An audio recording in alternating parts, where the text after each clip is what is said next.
Sir, एक हरी झंडी दिखाई गई है पीएचई डेली वेजर्स को चुनावों से पहले। अब ये चुनावी स्टंट है या वाकई में पीएचई डेली वेजर्स का दर्द नजर आया है विभाग को? अब क्या कुछ उसको लेकर कहेंगे, डेली वेजर्स से ही जानते हैं। आज पीएचई डेली वेजर्स हमारे साथ हैं जो लंबे समय से अपनी मांगों के लिए जो है वो पहले से ही सड़कों पर थे। किस तरह से देखते हैं सर, एक पॉजिटिव रिस्पॉन्स हरी झंडी के तौर पर देखा जा रहा है, ऐसे किस तरह से देखते हैं? या चुनावों से पहले कोई स्टंट है या वाकई में अब दर्द नजर आया है डेली वेजर्स का, जो लंबे समय से डेली वेजर्स सड़कों पर बोलते नजर आ रहे हैं? मैडम, आपका शुक्रिया। जैसे आपने कहा दर्द, डेली वेजर दर्द और संघर्ष हमेशा रंग लाता है, उसको पॉजिटिव वे में लिया जाए।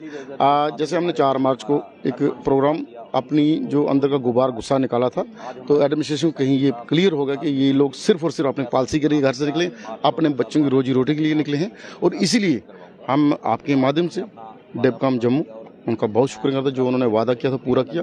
उसके साथ एडिशन डीसी साहबान, एसएसपी जम्मू हो या जितने पुलिस अधिकारी, जितने हमारे चीफ मिनिस्टर साहब हो, और सबसे स्पेशल थैंक्स डुल्लू साहब का, इलेक्शन के दौर में इतने बिजी होने के बावजूद आज उन्होंने हमें टाइम दिया और पूरी जितने हम अपने डॉक्यूमेंट सब ले गए थे, 20-25 पेज थे, वो हर एक चीज़ उन्होंने पढ़ी। पढ़ने के बाद उन्होंने कहा, फिर जैसे हमने बात शुरू हुई, उनका बताई, हमने कहा पहला नंबर स्टेप हमारा क्या सर 64 के था। जैसे हमने कोर्ट ऑर्डर हम उनको दिखाए कि आप इनको रेगुलाइज कर रहे हो कोर्ट ऑर्डर से, इसमें हर एक आदमी कोर्ट में जाएगा, जो कोर्ट में नहीं जाए वो कहाँ जाए। उसके बाद SR 520 जो वेज इन्हांस था, उसको आप रेगुलेशन बता रहे हो। हम पिछले 5-6 साल से कह रहे हैं वो वेज इन्हांस था, ना कि वो रेगुलर। वो वेज इन्हांस भी आपने बंद कर दिया। उसके बाद तीसरा हमने कहा हमारी 70 महीने की पेंडिंग हो गई, हमारा कसूर क्या है? ये सारी चीज़ें जब हमने उनको बताई, अपने दिल का दर्द पूरा उनको बताया, तो उन्होंने ये महसूस किया कि ये लोग अपनी जायज़ डिमांड लेके आए हैं। और उन्होंने कहा ठीक है, उन्होंने उसको डॉक्यूमेंट को रेफर कर दिया हमारे प्रिंसिपल सेक्रेटरी डुल्लू साहब के पास, काबरा साहब के पास। और आज काबरा साहब के पास भी गए थे, लेकिन वो बिजी थे, उन्होंने कहा कल हमारी उनसे मीटिंग है। हमारा जो एक मोटिव था शुरू से 22 जून 2022 से, कि हमारी डिमांड उस मुकाम तक पहुँचो जिस कलम में इसको हल करने की ताकत हो, वो वहाँ तक हम पहुँचे, इस संघर्ष के थ्रू पहुँचे। और हम ये उम्मीद करेंगे अपने डेली वेज साथियों से, हुआ नजर आ रहा था वो हौसला, एक बार फिर रोशनी दिखी है उसको। वही कह रहा हूँ कि हमारे डेली वेज साथियों ने, जितने हमारे साथी पिछले 5-6 साल से लगातार हमारे साथ, ये हौसला उनका दिया हुआ, उस हौसले से हम लड़ रहे हैं। और उस हौसले की आज ये जीत कह लीजिए कि हम उस टेबल तक पहुँचे, उस मकाम तक पहुँचे जहाँ पहुँचना बड़ा मुश्किल था।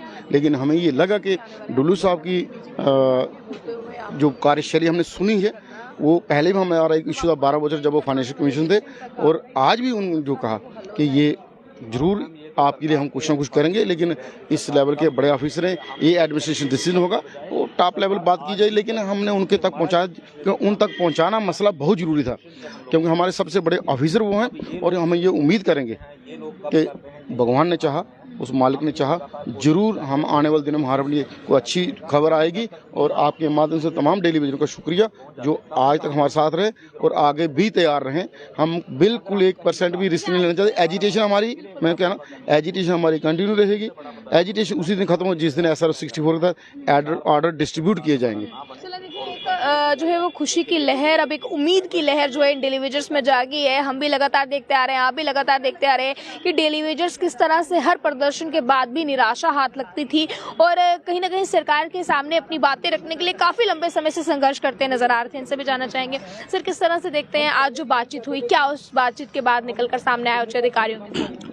फिलहाल तो आपके चैनल का बड़ा बड़ा धन्यवाद। एक आज उम्मीद और आस की किरण जागी है। जैसे हमारी CS साहब से मीटिंग हुई है, इससे कुछ तक अंदाज़ा लगाया जा सकता है कि डेली वेजर के साथ इंसाफ होगा। तो हम अभी उसी रास्ते पर हैं, एजिटेशन वाले रास्ते पे भी।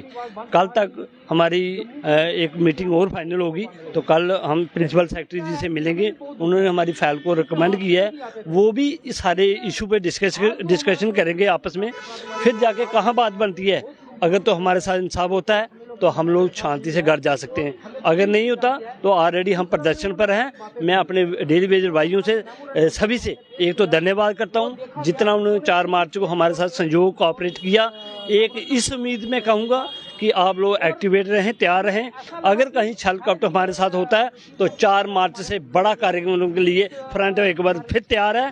मगर जो 30 साल का ये वनवास है ये खत्म होने की कगार पर, उम्मीद पर है। आस और उम्मीद लगाई जा सकती है।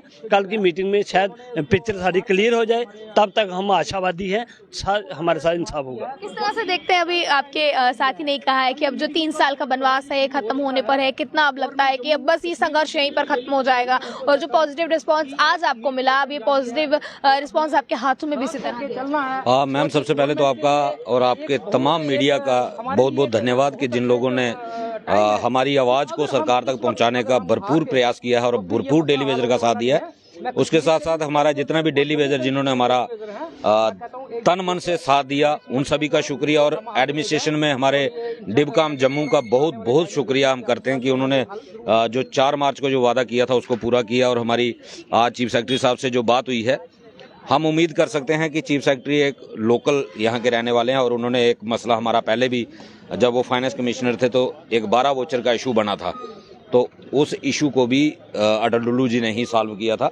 और हम वही उनका एटीट्यूड देख के हम ये कह सकते हैं, और आज का उनका जिस तरीके की हमारी मीटिंग हुई है, हम उन पे एक उम्मीद कर सकते हैं कि सन ऑफ द सॉइल हैं और जम्मू के रहने वाले हैं और जम्मू की परेशानियों को बेहतर तरीके से जानते हैं। अच्छा डिसीजन जो है वो डेली वेजर के लिए हित में आ सकता है। कि डेली वेजर से तो संघर्ष किया है, पर आम जनता ने आपका बहुत सपोर्ट किया है। कमेंट बॉक्स में हम देखें आम जनता का भी बहुत सपोर्ट आपको रहा है, तो उसके लिए आप क्या करें? मैम, हम हर उस शख्स का दिल से शुक्रिया करेंगे जिसने भी हमें सपोर्ट किया, जिस भी तरीके से सपोर्ट किया है, सभी का हम बहुत बहुत शुक्रगुजार हैं कि जिन लोगों ने हमारा साथ दिया। और उसी का नतीजा है कि आज चीफ सेक्रेटरी साहब ने हमारे साथ इतनी अच्छे तरीके से बातचीत हमारी सुनी और लगभग मेरे ख्याल में 25-30 के करीब हमारे डॉक्यूमेंट्स थे जिनको उन्होंने पूरा पढ़ा है। पढ़ने के बाद उन्होंने प्रिंसिपल सेक्रेटरी साहब के नाम हमारी फाइल मार्क की है और उन्होंने कहा कि हम बैठेंगे, अभी हमारा 2 दिन का शेड्यूल बिजी है, आप उनसे मिल लो, हम बाद में बैठेंगे और इसके ऊपर कोई ना कोई इसका जो निकालेंगे हम क्या किस तरीके से आपका कर सकते हैं। हमने जैसे कोर्ट की जजमेंट्स का जिक्र किया कि अगर कोर्ट अगर डायरेक्ट कर रहा है और उसको सरकार कर रही है तो फिर हमें करने में क्या दिक्कत है। जब कोर्ट जुडिशरी एक चीज़ को एक्सेप्ट कर रही है कि हाँ इन लोगों को आप रेगुलराइज कर दो और सरकार कर भी रही है उन लोगों को जो जुडिशरी से आके आ रहे हैं, तो फिर उन्होंने कहा कि हम इसका कोई ना कोई जरूर सोल्यूशन निकालेंगे। और उनके फेस एक्सप्रेशन से देख के मैं ये उम्मीद कर सकता हूँ कि कुछ ना कुछ डेली वेजर के हित में जरूर होगा। डेली वेजर्स के चेहरे पर आज जो ये मुस्कान आप लोगों को नजर आ रही है, आपको मैं बता दूं डूबते हुए सूरज को अगला दिन मिला है। अब एक उम्मीद जो है वो प्रशासनिक अधिकारियों से ये भी है कि आज जिस तरह से हरी झंडी ने दिखाई है, इनकी मांगे इसी तरह जो है वो भी सुनी जाए, क्योंकि काफी लंबे समय से संघर्ष जो है वो इनका चल रहा है। लगभग 3 साल से सड़कों पर अपने हकों की मांगों के लिए थे। अब क्या कुछ उस पर आपका कहना है? हालांकि आम जनता ने भी इनका बहुत सपोर्ट किया है। कमेंट बॉक्स की बात करें, कमेंट बॉक्स में भी काफी सपोर्ट जो है वो पीएचई डेली वेजर्स को मिलता है। अब आप लोग दोबारा अपना सपोर्ट इनके साथ इसी तरह रखिएगा। क्या कुछ कहना है इस पर आपका, आपकी क्या राय है? अपनी राय को रखिएगा कमेंट बॉक्स में। देखते रहें आप अर्ली टाइम्स। मुझे कैमरा पर्सन गुलशन को दीजिए इजाजत। जय हिंद।